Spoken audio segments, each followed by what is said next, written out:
साधू मंडळी प्रेमाने बोला, धन निरंकारजी. साधारणपणे 20 वर्षापूर्वी जेव्हा दास सत्संगला जायचो, लहान होतो, तेव्हा एक बुजुर्ग महात्मा सत्संगमध्ये किस्सा सांगायचे. किस्सा थोडा विनोदी होता पण अर्थपूर्ण होता. खूप बोलकं उदाहरण होतं. त्यांना असं सांगायचं होतं की संत आपल्या गावी आले, आपल्या गल्लीला आले, आपल्या दारात आले, आपल्या आयुष्यात आले. आता संतांनी संतांचं काम केलं, आता आपली रिस्पॉन्सिबिलिटी, आता आपली जबाबदारी आहे की त्यांनी सांगितलेल्या मार्गावरती 4 पावलं टाकणं. ते आपल्या दारी आले, आपल्या गल्लीला आले, आपल्या गावात आले, तर आपण आपला हात स्वतःहून त्यांच्या स्वाधीन करणं, म्हणजे ते आपल्याला घेऊन जातील सन्मार्गानं, सद्भावनेनं, सद्विचारानं, आणि मग आपल्या आयुष्याचं सोनं होईल, आपल्या आयुष्याचं कल्याण होईल, आपल्या आयुष्याचा उद्धार होईल. या अर्थाचा एक किस्सा सांगायचे. म्हणायचे, आमच्या गावामध्ये एक सनईवाला होता. सनईवाला, सनई नाही का, सनई चौघडा पूर्वी लग्नामध्ये सांगितला जायचा, वाजवायचे सनई चौ, तसा एक सनईवाला होता. तो सनईवाला काय करायचा, तर कुठे कुठे छोट्या मोठ्या कार्यक्रमांमध्ये सनई वाजवायचा. त्याच्यातून जे 50-100 रुपये जे मिळतील त्याच्यावरती घरप्रपंच चालवायचा. त्याला एक मुलगा होता. मुलगा आता मोठा झाला होता, 22-25 वर्षाचा होता. मुलगा मोठा झालेला असताना सुद्धा काही काम करत नव्हता. या गोष्टीची बापाला तळतळ वाटायची. त्याला वाटायचं की माझं आता वय झालं आहे, माझ्याच्याने आता हे सगळं होत नाही, ही सगळी जबाबदारी माझ्याच्यानं पार पाडणं आता अशक्य होतं आहे, तर मुलानं आता स्वतःच्या खांद्यावरती घर प्रपंचाची जबाबदारी घ्यावी, कुठेतरी कामधंदा करावा, नोकरी उद्योग करावा, 4 पैसे कमवावेत, म्हणजे काहीतरी करतोय असं पाहुण्यारावळ्यांना सांगून त्याचं लग्न पण करून देता येईल आणि मग माझा जीव मोकळा होईल असं बापाला वाटायचं. तर बाप नेहमी मुलाला म्हणायचा, अरे काहीतरी कामधंदा कर, उद्योग कर. मुलगा म्हणायचा, नाही थांबा जरा, माझं चाललंय, मी इकडं प्रयत्न करतोय, मी तिकडं प्रयत्न करतोय, असं मुलगा सांगायचा. मग बाप म्हणायचा, अरे जर कुठेच यश मिळत नसेल तर तू एक काम कर, सनई वाजवायला शिक, सनईमधून चांगले पैसे मिळतील. इथं आता बघ, मी म्हातारा झालेला असताना सुद्धा मला 50-100 रुपये मिळतील. तू तर तरुण मुलगा आहे, तुला तर लोक चांगलं पैसे देतील, सनई वाजवायला शिक. तर मुलगा म्हणायचा, नाही बाबा, मला सनई नाही वाजवायची. तुमचं आयुष्य गेलं सगळं सनई वाजवून, तुम्हाला कुठे काय मिळालं, काय प्रगती करता आली, घरावरचं छप्पर काढणं शक्य नाही झालं, आणि मला पण त्याच उद्योगात कशा करता तुम्ही घालताय, तर मला सनई नाही वाजवायची, मला दुसरं काहीतरी शिकायचं आहे. बाप म्हणायचा, बघ बाबा, लवकर काहीतरी कर, आम्ही म्हातारं झालो, आमच्याच्याने आता हे होत नाही, तू तरुण पोरगा आहे, तू काहीतरी करायला पाहिजे. अरे आमचा आधार तूच आहे, आणि तूच जर असा हिंडत फिरत बसला तर कसं होणार सांग बरं. आणि मग दोघांची कधी कधी किरकिर व्हायची, वाद व्हायचा, भांडण व्हायचा, परत 1-2 महिने विषय थांबायचा, 1-2 महिन्यांनी परत तेच, असं नेहमी घडत राहायचं. मग अलीकडं त्यांच्यामध्ये वाद वाढायला लागला. बाप म्हणायचा, कर ना राव काहीतरी, मुलगा काही करत नसायचा, वाद व्हायचा. आणि एक दिवस असाच दोघांचा वाद झाला. बापाचा आणि पोराचं काहीतरी कामधंदा कर या विषयावरून वाद झाला.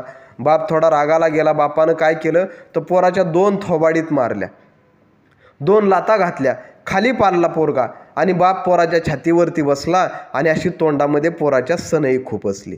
सनई वाजवायला शिक, सनई वाजवायला शिक, या विषयावरून वाद झाला होता. तर 2 लाथा घातल्या, 2 बुक्क्या मारल्या, खाली पाडलं, छातीवर बाप बसला आणि अशी पोराच्या तोंडात सनई खुपसली. तर जेव्हा पोराच्या तोंडात सनई खुपसली तेव्हा पोरगा मोठ्या मोठ्याने हसायला लागला. बाप म्हणला, काय पोरगं बिलिंदर आहे, लाथा घातल्या, बुक्क्या मारल्या, खाली पाडलं, छातीवर बसलो, तोंडामध्ये सनई खुपसली तरी अजून हसतंय, हे निर्लज्ज आहे म्हणे. बाप म्हणे, अरे का हसायला लागला, काय तुला कळतंय का नाही. तर मुलगा बापाला सांगत होता म्हणे, बाबा अहो लाथा काय मारताय, बुक्क्या काय घातल्यात, खाली काय पाडलंय, छातीवर बसलाय, तोंडात सनई खुपसली, अजून मारा म्हणे, अजून 4 लाथा घाला, अजून 4 थोबाडीत मारा, अजून मला खाली पाडा, माझ्या छातीवर परत बसा, परत तोंडात सनई खुपसा, पण जोपर्यंत मी सनई फुकत नाही तोपर्यंत सनई वाजणार नाही. जोपर्यंत मी फुकणार नाही तेव्हापर्यंत वाजेल कशी. बाप हताश झाला, सनई बाजूला काढली आणि जाऊन साईटला जाऊन बसला. आणि मग त्यानं विचार केला की खरं आहे, मी हाणून मारून, मी सांगून शिकवून उपयोग होणार नाही, अगदी तोंडात सनई खुपसली तरी उपयोग होणार नाही. जोपर्यंत पोरगं स्वतः फुंकत नाही तोपर्यंत सनईमधून स्वर बाहेर निघणार नाहीत. असंच झालंय मित्रांनो आपलं. संतांचं काम संतांनी अतिशय चोखपणानं पार पाडले, सांगून झाले, शिकवून झाले, वारंवार झाले, परत परत झाले. आपल्या गल्लीला आले, आपल्या गावात आले, आपल्या दारात आले, आपल्या घरात आले. आता त्यांची जबाबदारी पार पडली. आता आपण सन्मार्गाप्रती 4 पावलं चाललं पाहिजे. आता आपण फुंकर घातली पाहिजे. आता आपण फुंकलं पाहिजे आयुष्याची ही बासरी, तर सुंदर स्वर बाहेर पडतील. नाही तर मग आपण जर स्वतः फुंकलं नाही तर सांगा बरं कसं सुंदर स्वर बाहेर पडतील? नाही पडायचे. संतांचं सांगून झालंय, शिकवून झालंय. आता आपली जबाबदारी त्या मार्गानं 4 पावलं टाकणं. त्या मार्गानं जर मार्गस्थ झालो, त्या मार्गानं जर चालायला सुरुवात केली तर आयुष्याचे सुंदर स्वर बाहेर पडतील. आणि असा अनुभव लाखो लोकांचा आहे हो, की संतांचं मानलं, संतांचं ऐकलं आणि त्याप्रती चालायला सुरुवात केली सन्मार्गानं, सद्भावनेनं, सद्विचारानं, तर पुढं जाऊन आयुष्याचं सोनं झालं, आयुष्याचं कल्याण झालं, आयुष्याचा उद्धार झाला. चला तर मित्रांनो, आपण मिळून सर्वजण आपापल्या ठिकाणी प्रयत्न करूयात संतांनी सांगितलेल्या मार्गानं मार्गस्थ होण्याचा. संतांनी सांगितलंय की जर सत्संग केल्यानं बुद्धीचं शुद्धीकरण होतं तर आपण निरंतर सत्संग करूयात. सत्संगानं मनुष्याच्या बुद्धीचं शुद्धीकरण होतं म्हणे. सेवा केल्यानं मनुष्याचा अहंकार नष्ट होतो आणि सिमरन केल्यानं मनुष्याची भगवंताशी नाळ जोडली जाते. संत सांगत असतात तर आपण वारंवार नित्यप्रती सत्संग करूयात, सेवा करूयात, सिमरन करूयात. आणि हे सगळं करत असताना समाजामध्ये प्रेमाच्या, आपलेपणाच्या, जिव्हाळ्याच्या भावना जिवंत ठेवूयात. थोरा मोठ्यांचा आदर सन्मान करूयात, आईवडिलांची सेवा करूयात, लहान धाकट्यांवर प्रेम करूयात, गोरगरिबांची सेवा करूयात आणि सन्मार्गानं, सद्भावनेनं, सद्विचारानं जगण्याचा प्रयत्न करूयात. झाली भक्ती. भक्ती म्हणजे काय हो? भक्ती है प्रेम करना, भक्ती है मैका मरना, रहकर प्रभु रजा में, भक्ती है शुक्र करना. प्रेम करणं म्हणजे भक्ती करणं. माझ्यातला मीपणा मारून टाकणं म्हणजे भक्ती करणं.